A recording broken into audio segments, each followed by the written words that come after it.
خواجہ کے ماننے والے تو سب ہاتھ اٹھا کے کہیں گے کہ ہاں ہم غوث و خواجہ کے ماننے والے. عاشقان رسول تو ایسا نہیں ہوتا ہے کہ جہاں غم میں تو شریعت کا خیال کر رہا ہے لیکن شادیوں میں اپنی طبیعت کا خیال کر رہا ہے.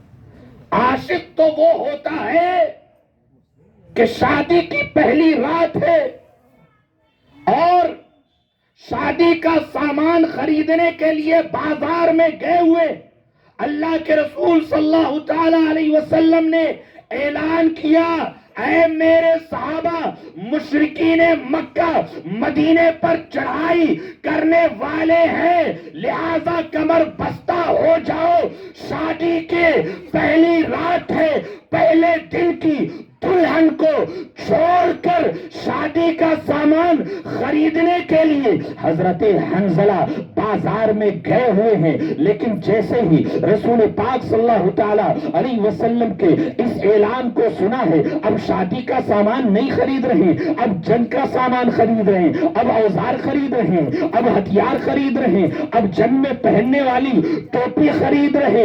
اور دوسرے دن جب مشرکین مکہ سے مقابلہ ہوتا ہے، پہلی رات کی دلہن کو چھوڑ کر میدان کارزار میں نبی کا یہ جوان صحابی جام شہادت نوش فرما کر اپنے زبان حال سے یہی کہہ رہا ہوتا ہے، یہ جان کیا ہے اگر ہو کہو تیرے نام پر سب کو وارا کروں میں. یہ ایک جان کیا ہے اگر ہو کروڑوں تیرے نام پر سب کو وارا کروں. اے میرے عزیز بھائیوں، نکاح کو آسان کرو، اپنے نکاح کو برے رسومات، خرافات سے، لہو و لعب سے پاک کرو. الحمدللہ میرے والد ایک بہت بڑے عالم دین ہیں.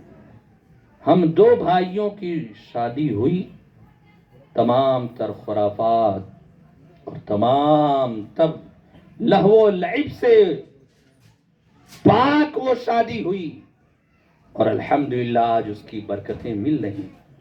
اگر تم شادی میں کچھ کرنا ہی چاہتے ہو تو نبی پاک کے نام کی محفل سجاؤ. اگر شادی میں تم کرنا ہی کچھ چاہتے ہو تو مولود کی محفل سجاؤ.